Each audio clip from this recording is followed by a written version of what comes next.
Hari ini sebelum kita masuk dalam firman Tuhan, mari kita masuk dalam doa terlebih dahulu. Bapa, kami mau menyerahkan kebenaran firman-Mu untuk disampaikan di dalam otoritasnya, di dalam kuasanya yang utuh Tuhan. Dan biar Tuhan kami melihat kembali kuasa dan otoritas-Mu yang begitu besar atas dunia ini dan terutama atas lawan kami di dalam dunia ini, yaitu iblis dan dosa-dosa kami, Tuhan. Bahwa Engkau Allah yang telah memenangkan setiap pertandingan dalam kehidupan kami, dan kami berdoa Tuhan biar di dalam kemenangan ini juga kami dapat dimampukan untuk hidup setia, sejalan sesuai dengan anugerah yang telah Tuhan berikan kepada kami semua. Berbicara Tuhan melalui firman hari ini dalam nama Kristus kami berdoa dan mengucap syukur. Amin. Saudara, saya pernah mendengar sebuah cerita, saya nggak tahu ini cerita fakta atau fiktif, tapi konon katanya dulu di sebuah sekolah Alkitab diadakan ujian akhir semester. Nah saudara, di ujian tersebut hanya ada 2 pertanyaan yang diberikan untuk mahasiswa jawab. Dan pertanyaan itu adalah, yang pertama, pertanyaan nomor 1, jelaskan segala sesuatu yang kamu pelajari tentang Tuhan. Dan pertanyaan nomor 2 adalah, jelaskan segala sesuatu yang kamu pelajari tentang iblis. Ada satu mahasiswa yang sangat antusias sekali menjawab pertanyaan nomor 1. Dia saking asyiknya menjelaskan tentang Tuhan, dari yang dia tahu tentang teologinya, tentang Alkitab, tentang pemahaman Alkitabnya tentang Tuhan, segala macam doktrin diungkapkan di situ, sampai tanpa terasa waktu ujian sudah habis dan dia harus mengumpulkan kertas ujiannya. Mahasiswa ini sadar, dia belum menjawab pertanyaan nomor 2, saudara. Jadi, dengan buru-buru dan dengan cepatnya, dia hanya menulis 1 respon untuk pertanyaan nomor 2. Saya tidak punya waktu untuk iblis. Itu jawabannya. Nah, saudara, sayang sekali di khotbah hari ini kita akan melihat tentang sosok yang bernama iblis ini. Kita tahu saudara, iblis adalah sosok antagonis yang dinyatakan di dalam firman Tuhan, dan sosok antagonis ini terlihat nyata juga dalam kehidupan kita. Iblis telah mengacaukan tatanan dunia yang baik yang Tuhan sudah ciptakan, dan iblis telah membawa banyak malapetaka yang telah menimpa kita dan telah menimpa dunia ini. Firman Tuhan bahkan menyatakan bahwa dunia ini seolah seperti sebuah medan perang antara Tuhan dan iblis. Dan sampai kedatangan Kristus kedua kalinya, perang ini akan terus berlangsung dengan sengit, dan perang ini akan terus mempengaruhi kehidupan kita sebagai orang percaya. Dan sebetulnya saudara, kita boleh bilang kalau kita punya pilihan, kita mau jawaban seperti mahasiswa tadi, kalau kita nggak mau punya waktu dan berurusan dengan iblis. Tapi nyatanya, iblis masih akan terus menjadi momok bagi kita. Dia akan selalu menjadi musuh yang akan mengganggu kehidupan kita sebagai orang-orang percaya, dan bahkan yang akan membuat kita jatuh dan lupa akan anugerah Tuhan bagi kita. Lantas saudara, gimana caranya kita memahami dan dapat hidup dengan setia di tengah peperangan rohani yang besar ini? Apakah mungkin kita orang Kristen dapat bertahan melawan tekanan iblis di sekitar kita dan keluar sebagai pemenang di dalam perang ini? Saudara, dalam perikop lanjutan yang akan kita lihat dari kitab Lukas hari ini akan menyatakan kepada kita tentang misi Kristus untuk membebaskan kita dari kuasa iblis. Dan mari dari perenungan hari ini kita kembali diingatkan akan pengharapan yang Kristus telah sediakan bagi kita dalam menghadapi kuasa iblis yang terus menekan kita saat ini. Mari bersama-sama kita simak firman Tuhan hari ini yang diambil dari Lukas pasal 4 ayat 31 sampai 44. Lukas pasal 4 ayat 31 sampai 44. Saudara, inilah firman Tuhan. Kemudian Yesus pergi ke Kapernaum, sebuah kota di Galilea, lalu mengajar di situ pada hari-hari Sabat. Mereka takjub mendengar pengajarannya sebab perkataannya penuh kuasa. Di dalam rumah ibadat itu ada seorang yang kerasukan setan dan ia berteriak dengan suara keras, "Hai engkau, Yesus orang Nazaret, apa urusanmu dengan kami? Engkau datang hendak membinasakan kami. Aku tahu siapa engkau, yang kudus dari Allah." Tetapi Yesus menghardiknya, katanya, "Diam, keluarlah daripadanya." Dan setan itu pun menghempaskan orang itu ke tengah-tengah orang banyak, lalu keluar daripadanya dan sama sekali tidak menyakitinya. Dan semua orang takjub, lalu berkata seorang kepada yang lain, katanya, "Alangkah hebatnya perkataan ini, sebab dengan penuh wibawa dan kuasa ia memberi perintah kepada roh-roh jahat dan mereka pun keluar." dan tersebarlah berita tentang dia kemana-mana di daerah itu. Kemudian ia meninggalkan rumah ibadat itu dan pergi ke rumah Simon. Adapun ibu mertua Simon demam keras dan mereka meminta kepada Yesus supaya menolong dia. Maka ia berdiri di sisi perempuan itu lalu menghardik demam itu dan penyakit itu pun meninggalkan dia. Perempuan itu segera bangun dan melayani mereka. Ketika matahari terbenam, semua orang membawa kepadanya orang-orang sakitnya yang menderita bermacam-macam penyakit. Ia pun meletakkan tangannya ke atas mereka masing-masing dan menyembuhkan mereka. Dari banyak orang, keluar juga setan-setan sambil berteriak, "Engkau adalah anak Allah." Lalu ia dengan keras melarang mereka dan tidak memperbolehkan mereka berbicara karena mereka tahu bahwa ia adalah Mesias. Ketika hari siang, Yesus berangkat dan pergi ke suatu tempat yang sunyi. Tetapi orang banyak mencari dia lalu menemukannya dan berusaha menahan dia supaya jangan meninggalkan mereka. Tetapi ia berkata kepada mereka, "Juga di kota-kota lain aku harus memberitakan Injil Kerajaan Allah. Sebab untuk itulah aku diutus." Dan ia memberitakan Injil dalam rumah-rumah ibadat di Yudea. Demikianlah firman Tuhan. Ada 3 poin yang akan kita renungkan bersama-sama dari perikop yang baru saja kita baca. 3 poin ini adalah, pertama kita akan melihat tentang otoritas Kristus atas iblis. Kedua, keselamatan dari kuasa iblis. Dan yang ketiga, cara mengalahkan kuasa iblis. Ya, 3 poin yang akan kita renungkan bersama-sama. Jadi jangan tutup Alkitabnya, kita akan melihat secara dekat bagian-bagian di dalam Alkitab untuk mendalami setiap poin yang akan kita simak dalam firman hari ini. Kita masuk ke poin yang pertama, otoritas Kristus atas iblis. Saudara, sosok iblis sudah diperkenalkan di dalam narasi Alkitab sejak awal penciptaan dunia.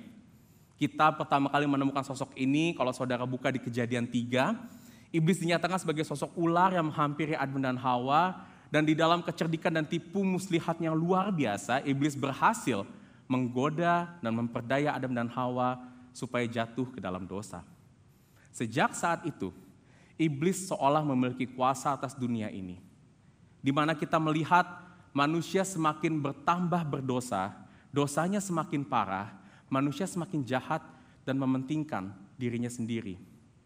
Dan pengaruh dosa serta tipu muslihat iblis itu semakin merajalela dan luas di dalam kehidupan manusia. Oleh karena itu saudara, manusia yang berdosa itu terlihat seperti berada di bawah kuasa iblis, yang bertindak seperti raja atas keberdosaan kita. Seberapa hebatnya usaha manusia, kita nggak akan bisa memutuskan kuasa iblis atas hidup kita. Dan selama manusia berada di dalam dosa, kita masih akan terus tunduk pada otoritas iblis. Dan kita akan terus mengikuti perkataan dan keinginan iblis secara sadar ataupun tidak sadar.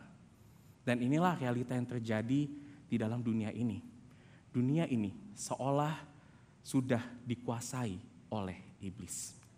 Nah saudara, 2 orang yang Tuhan Yesus temui dalam perikop yang tadi baru saja kita baca, itu juga menggambarkan kepada kita bagaimana sebenarnya kehidupan manusia di bawah otoritas kuasa iblis. Dalam perikop ini kita menemui orang yang kerasukan setan. Kita melihat di situ yang Yesus temui di dalam rumah ibadat atau di dalam sinagog. Nah saudara, setan sudah merasuki dirinya dan karena itu orang ini dikatakan sudah kehilangan kendali atas dirinya.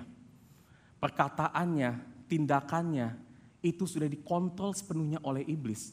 Dan apa yang menjadi tindakan dan perkataannya itu juga menjadi perkataan dan tindakan diri orang ini juga.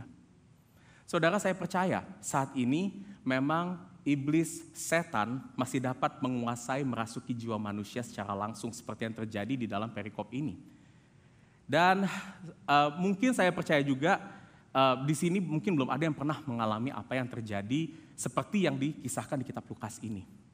Tetapi saudara, the way atau cara setan untuk bekerja di dalam diri kita itu sama seperti ia sudah merasuki kehidupan kita. Tepatnya karena kita semua telah jatuh ke dalam dosa, kita pun secara tidak langsung telah memberikan tempat bagi iblis untuk bertahta di dalam hati kita. Sehingga saudara, kita pun juga sebenarnya sekarang sudah kehilangan kendali. Iblis akan selalu mempengaruhi dan memperdayai kita untuk terus berdosa dan berpaling dari Tuhan.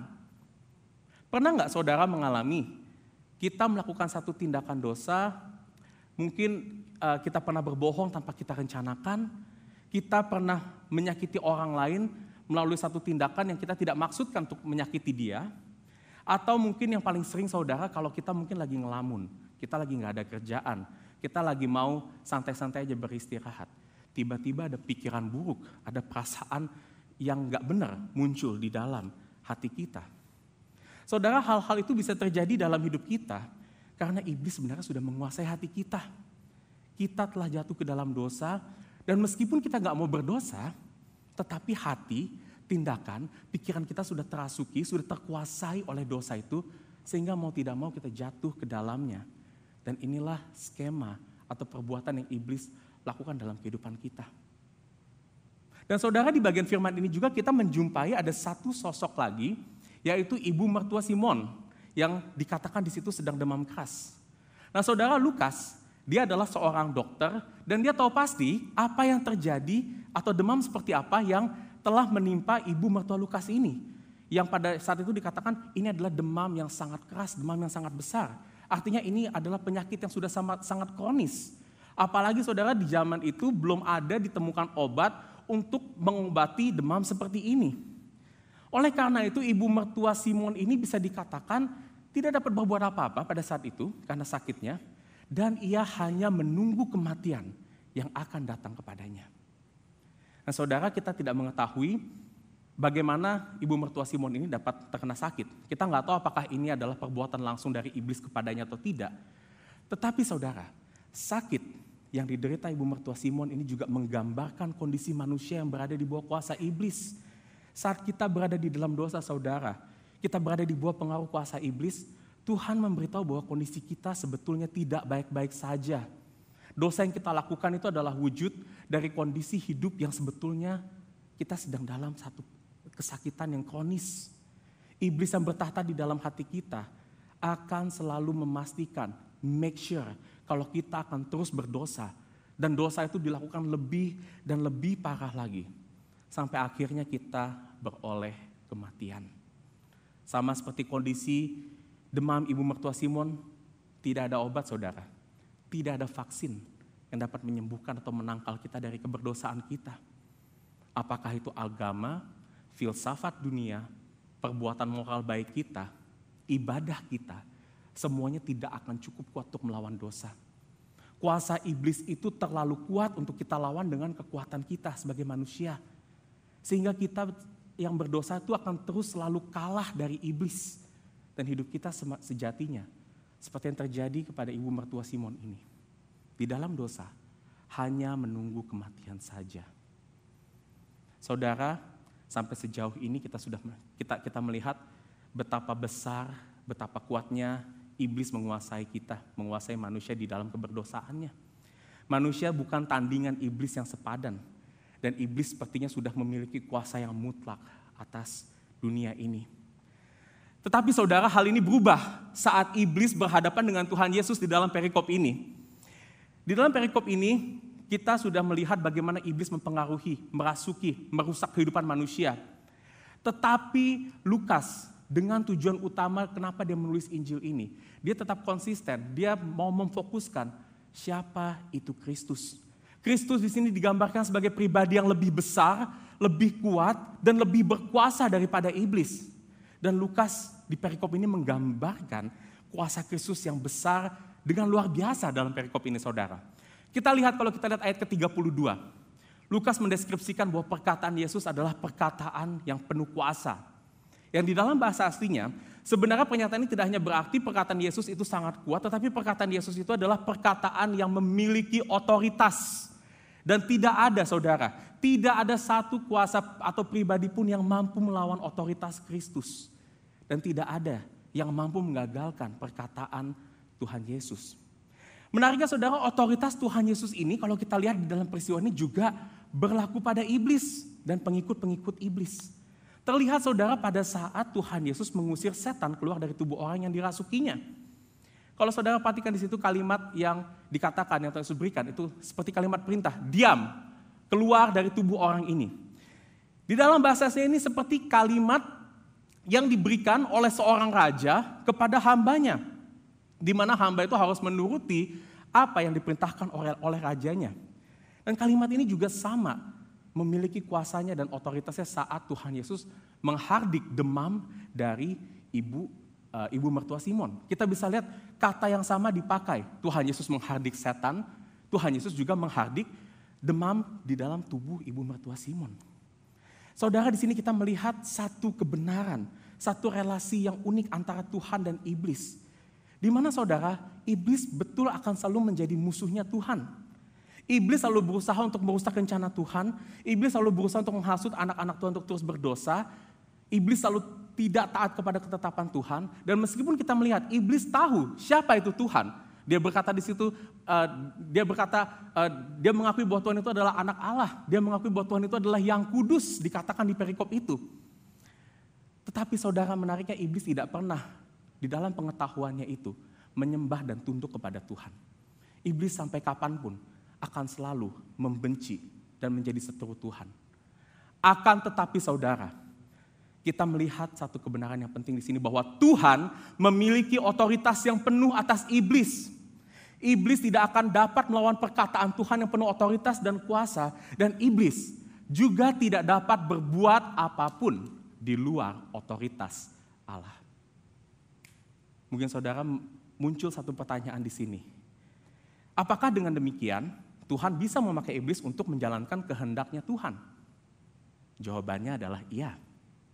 Seperti yang tadi kita sudah baca di pengakuan iman Westminster bersama-sama di bab 5 artikel 1 dan 2. Di situ dikatakan bahwa Tuhan memerintah, mengelola, memelihara semua hal yang ada di dalam dunia ini menurut kehendaknya yang bebas dan tidak keliru.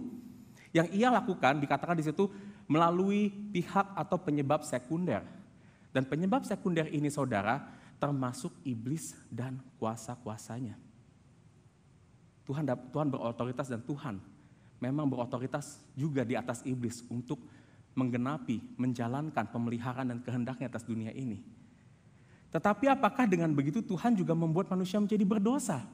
Apakah Tuhan menjadi penyebab manusia atau kejahatan yang terjadi yang dilakukan oleh iblis? Jawabannya tidak. Di dalam menjalankan otoritasnya Tuhan tetaplah Tuhan yang kudus.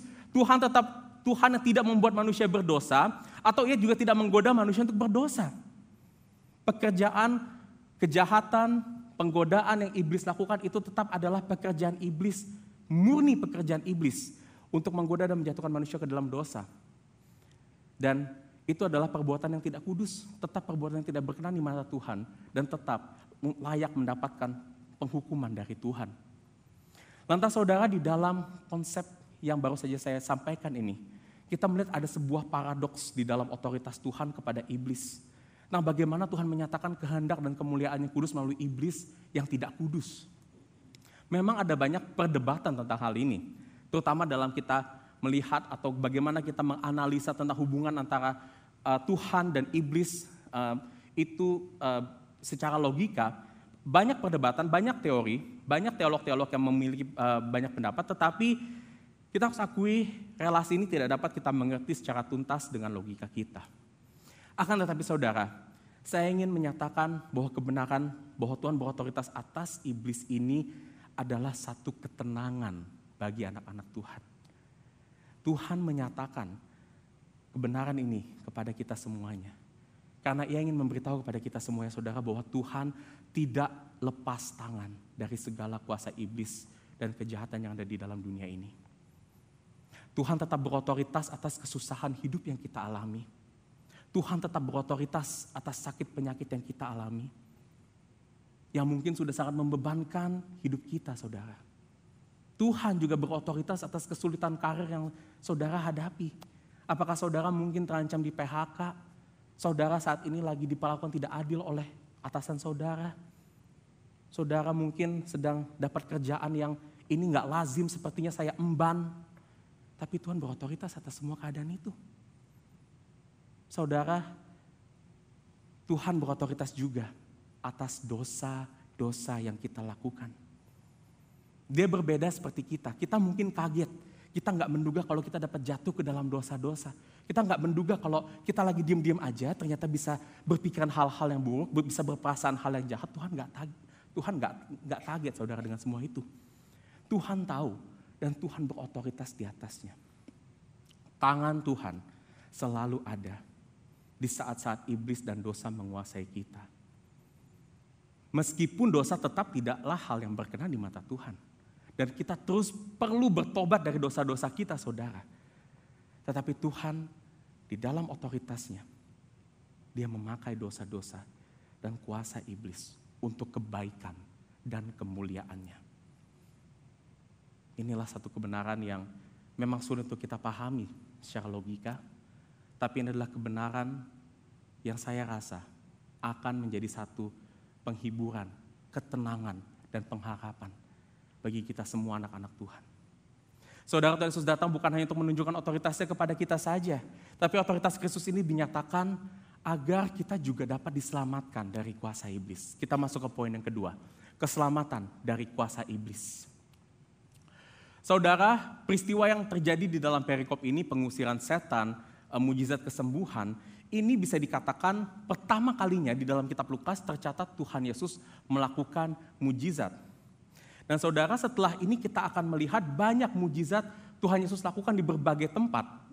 Terutama saat kita nanti membahas kelanjutan kitab Lukas. Dan bisa kita katakan mujizat itu adalah porsi terbesar dari pelayanan yang Tuhan Yesus lakukan di dalam dunia ini. Namun saudara, kalau kita membaca tentang mujizat Tuhan Yesus, penulis kitab Injil, apakah itu Matius, Markus, Lukas, dan Yohanes, itu tidak hanya sekedar ingin memberitahukan kalau Yesus itu mampu melakukan mujizat. Ada hal khusus yang ingin disampaikan oleh penulis-penulis Injil melalui peristiwa-peristiwa mujizat yang dilakukan oleh Tuhan Yesus, dan terutama dalam perikop ini ada detail penting yang Lukas berikan di sini untuk menunjukkan seperti apa mujizat yang Tuhan Yesus kerjakan ini menunjukkan keselamatan yang Kristus nyatakan kepada kita atas belenggu kuasa iblis. Saudara, saya ingin kita memperhatikan ayat ke-34 di situ. Saat setan berteriak kepada Tuhan Yesus, saat dia berkata, "Hai engkau, Yesus orang Nazaret, apa urusanmu dengan kami? Engkau datang untuk membinasakan kami." Saudara, saya ingin menggarisbawahi kata ganti kami yang dipakai dalam perkataan setan di sini. Lukas, kalau kita lihat sebelumnya, waktu dia memperkenalkan ada orang yang kerasukan setan di situ, di ayat 32 tepatnya, Lukas menyebut orang ini atau setan ini sebagai pribadi yang tunggal. Dia menggunakan kata ganti ia di situ, kata ganti tunggal. Tapi menariknya waktu setan menanggapi Tuhan Yesus ayat 34, dia menggunakan kata ganti kami. Dan kenapa? Kenapa dia pakai kata kami? Kami kan artinya jamak, ada lebih dari satu pribadi di situ. Nah saudara, ada dua interpretasi umum yang seringkali dipakai untuk menunjukkan arti dari kata kami ini. Interpretasi yang pertama, kata kami ini di sini merujuk pada iblis dan pasukan-pasukan yang banyak yang juga sedang bekerja di dalam dunia ini untuk mengacaukan dunia ini. Jadi sewaktu sang setan itu berkata, apakah Kristus akan membinasakan kami? Setan itu merujuk kepada dirinya dan semua pasukan bala tentara iblis yang akan dibinasakan oleh Kristus. Saudara, saya pribadi tidak mempermasalahkan interpretasi ini karena memang tidak melenceng dari kebenaran bahwa Tuhan pasti akan menang dari iblis dan akan membinasakannya pada akhir zaman nanti. Namun saya lebih cenderung untuk menginterpretasi apa yang setan katakan ini dengan interpretasi kedua, di mana kata ganti kami di sini merujuk kepada setan dan orang yang ia rasuki. Jadi saat setan merujuk kepada yang dibinasakan, ia sebetulnya merujuk kepada dirinya dan orang yang ia rasuki. Dan ini sebenarnya adalah pernyataan yang valid juga. Karena ketika iblis menguasai jiwa seseorang, orang itu akan menjadi tidak kudus sama seperti iblis atau setan yang merasukinya. Sehingga ketika iblis memperdaya kita untuk berdosa, kita pun juga sebenarnya menjadi orang-orang yang berdosa dan telah bersalah juga di hadapan Allah. Dan karena itu saat Tuhan membinasakan iblis dan seluruh pasukan-pasukannya, Tuhan juga akan membinasakan orang-orang yang telah dikuasai iblis, yang senantiasa ada di dalam keberdosaan. Dan orang-orang ini sejatinya adalah semua orang yang ada di dalam dunia ini. Termasuk orang yang dirasuki oleh setan. Dan termasuk saudara dan saya. Namun menariknya saudara, perhatikan apa yang terjadi saat Tuhan mengatakan kepada setan di ayat ke-35. Lukas mencatat, tetapi Yesus menghardiknya katanya, diam, keluarlah daripadanya. Dan setan itu pun menghempaskan orang itu ke tengah-tengah banyak orang lalu keluar daripadanya. Dan sama sekali tidak menyakitinya. Saudara, Lukas di sini tidak hanya ingin memberitahukan kalau Yesus itu berhasil mengusir setan. Karena kalau tujuannya seperti itu, kalau Lukas hanya ingin menunjukkan Tuhan Yesus berhasil mengusir setan, dia cukup menyebutkan kalau Yesus itu menghardik setan lalu setan itu keluar. Tetapi Lukas menambahkan satu keterangan bahwa orang yang dirasuki itu sama sekali tidak disakiti. Sama sekali tidak menyakitinya. yang menunjukkan kalau orang ini tidak hanya terlepas dari otoritas dan kuasa iblis, tetapi orang ini tidak mengalami kebinasaan. Bahkan ia sama sekali tidak mengalami sakit sedikit pun juga. Mujizat ini menunjukkan saudara, bahwa Tuhan Yesus akan membinasakan iblis, tetapi Tuhan akan menyelamatkan mereka yang berada di bawah kuasa iblis. Kebenaran ini semakin dipertegas di dalam mujizat Tuhan Yesus kepada ibu mertua Simon. Lukas menuliskan juga di ayat 39 bahwa Tuhan Yesus berdiri di sisi perempuan itu, menghardik demam ibu mertua Simon, lalu dikatakan perempuan itu segera bangun dan melayani mereka. Sekali lagi saudara, kalau Lukas hanya ingin memberitahu kalau Yesus berhasil menyembuhkan ibu mertua Simon, ia tidak perlu mencantumkan keterangan kalau perempuan itu bangun lalu melayani mereka. Lukas ingin menunjukkan bahwa Tuhan Yesus itu memulihkan ibu mertua Simon secara total. Dari yang sebelumnya gak bisa berbuat apa-apa dan hanya menunggu kematian, sekarang ia dapat kembali memiliki kehidupan. Bahkan dia dapat menjalankan kehidupannya seperti sedia kala untuk melayani dan memuliakan Tuhan. Seperti apa yang Tuhan kehendaki dalam dirinya dan dalam diri kita semuanya. Saudara, mujizat pemulihan dan kesembuhan yang terjadi kepada dua orang ini bukanlah sekedar untuk menunjukkan kehebatan Tuhan Yesus. Tetapi kedua mujizat ini sejatinya mengarahkan kita kepada mujizat terbesar yang Tuhan Yesus akan lakukan dalam kehidupan kita, yaitu karya keselamatan atas dosa dan atas kuasa iblis. Kristus menganugerahkan, memulihkan, menyembuhkan kita secara total di dalam karya keselamatannya. Sehingga kita yang tadinya tidak dapat berbuat apa-apa untuk melepaskan diri kita dari kebinasaan dosa, karena Kristus kita tidak lagi binasa.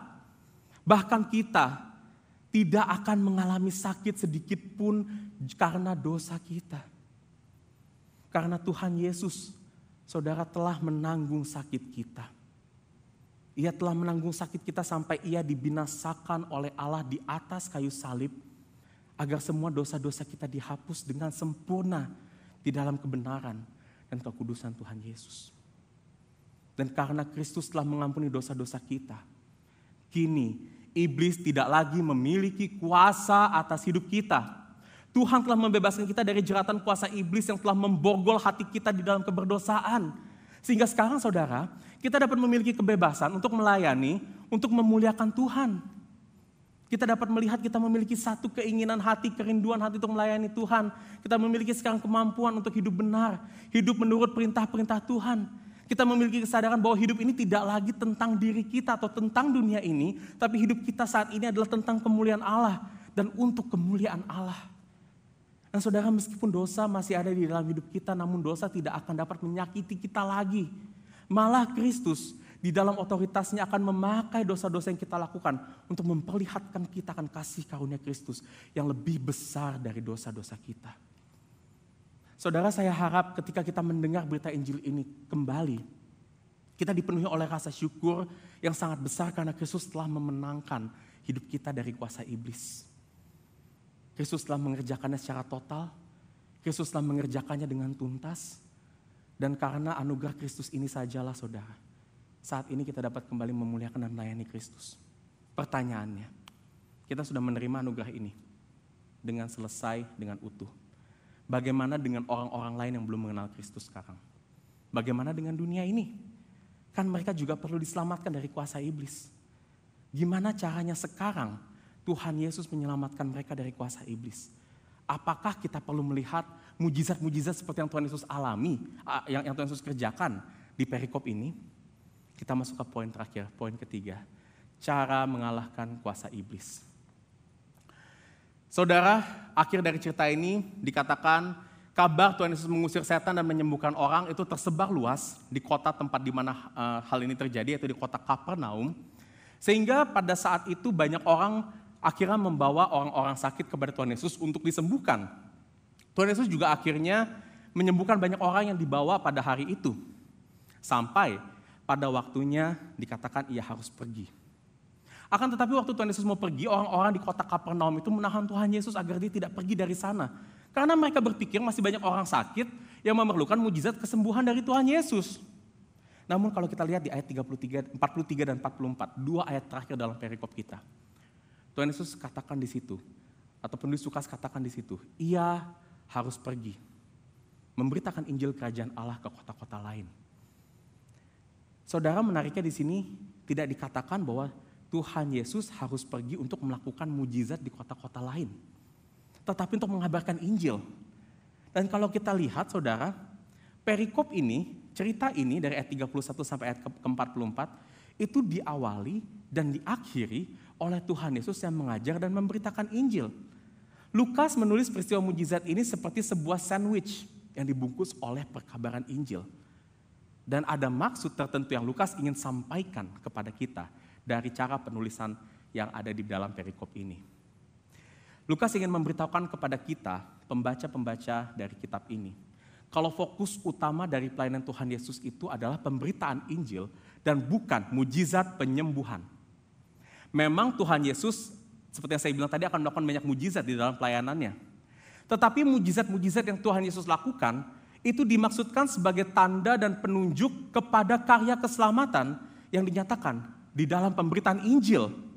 Karena mujizat kesembuhan ataupun pengusiran setan, itu bukanlah cara yang Tuhan pakai untuk membebaskan manusia dari kuasa iblis. Tetapi seperti yang Paulus katakan di Roma 1 ayat 16, bahwa Injil itu adalah kekuatan Allah yang menyelamatkan setiap orang percaya. Injil adalah kekuatan karena Injil menyampaikan kepada manusia mujizat terbesar dan terkuat yang manusia bisa dapatkan. Yaitu pengampunan atas dosa-dosa yang membuat iblis tidak lagi memiliki kuasa atas hidup kita. Dan semakin Injil diberitakan, maka kita akan semakin melihat Kristus itu semakin besar, semakin berotoritas, semakin berkuasa. Dan karena itu, iblis akan semakin lemah dan tidak berdaya. Manusia sekarang memiliki pengharapan, manusia sekarang memiliki kehidupan yang baru karena Injil diberitakan. Itulah kenapa saudara, kita tidak memfokuskan lagi kehidupan kita itu pada mujizat. Saya tidak katakan bahwa mujizat itu tidak mungkin terjadi. Mujizat masih mungkin terjadi saat ini. Tetapi mujizat itu bukan menjadi satu hal atau pengalaman yang harus kita kejar. Mujizat memang dapat menolong manusia, tetapi mujizat tidak dapat menghapus dosa-dosa kita. Hanya Injil yang adalah kekuatan Allah, satu-satunya berita, satu-satunya kekuatan yang harus kita dengar, yang harus kita pegang, dan yang harus kita sampaikan kepada dunia ini, agar kita dan orang-orang di sekitar kita dapat melihat keselamatan yang sejati, mujizat yang sejati, yang hanya ada di dalam Kristus yang telah mati bagi kita. Untuk inilah saudara gereja Tuhan dipanggil. Mungkin gereja kita nggak akan menjadi gereja yang heboh dengan banyak fenomena-fenomena supernatural. Mungkin gereja kita tidak akan kita lihat banyak mujizat-mujizat, ataupun adanya kebangkitan rohani ataupun revival. Tetapi saudara, selama gereja kita, Covenant City Church, ibadah sore, kita tetap menjadi gereja mengabarkan Injil dengan setia. Kita percaya saudara, Tuhan akan terus memakai gereja ini untuk mempertobatkan banyak jiwa. Tuhan akan memakai gereja ini di dalam pemberitaan Injil yang setia untuk mengalahkan kuasa iblis. Tuhan akan memakai gereja ini tetap di dalam pemberitaan Injil yang setia untuk mengubah dan memperbaharui kehidupan banyak orang. Dan begitu pula dengan kita secara pribadi, saudara. Mari kita terus melihat dan memandang karya keselamatan yang Kristus telah kerjakan bagi kita. Injil ini bukan hanya kepada mereka yang belum percaya saja, tapi Injil juga adalah berita dan kekuatan bagi kita secara pribadi. Injil adalah berita yang perlu kita beritakan, kita khotbahkan kepada diri kita setiap saat, supaya kita dapat semakin melihat kemenangan Kristus yang telah total, tuntas di dalam karya salibnya. Dan saudara, kita pun juga dipanggil di dalam kapasitas dan talenta yang Tuhan sudah berikan dalam kehidupan kita untuk mengalahkan kuasa iblis, untuk menjadi alat Kristus, untuk membebaskan lebih banyak orang-orang lagi di sekitar kita. Saya tahu ini bukan panggilan yang mudah, tetapi ingat siapa yang ada di belakang kita, siapa yang memimpin kita.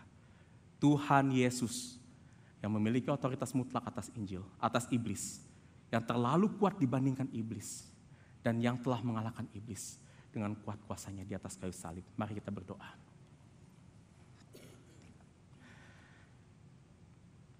Bapa, berita firman yang kau sampaikan kepada kami adalah satu kekuatan dan satu pengharapan bagi kami semuanya, bahwa engkau telah menunjukkan kuasamu yang mutlak atas iblis, atas dosa-dosa kami Tuhan.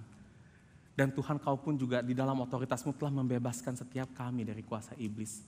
Bukan karena kami layak mendapatkannya, bukan karena kami telah berusaha sedemikian rupa untuk mendapatkannya, tetapi karena anugerah yang kau telah curahkan di atas kayu salib saat anakmu dibinasakan karena kesakitan-kesakitan kami. Dan Bapa, biar kabar Injil ini selalu menjadi kekuatan bagi kehidupan kami. Biar kau terus memberitakan kabar Injil ini kepada setiap kami Tuhan. Supaya ketika iblis menyerang kami tidak goyah. Ketika iblis menyerang kami tidak berpaling kepada hal-hal yang lain. Tetapi kami melihat kemenangan dan janji, kekuatan yang telah kau nyatakan di dalam kayu salib. Dan di situ kami berjalan dengan pengharapan untuk menang melawan kuasa-kuasa iblis, menang atas dosa-dosa kami, dan hidup dalam kemenangan yang sejati. Terima kasih Bapak, dalam nama Yesus kami berdoa dan mengucap syukur. Amin.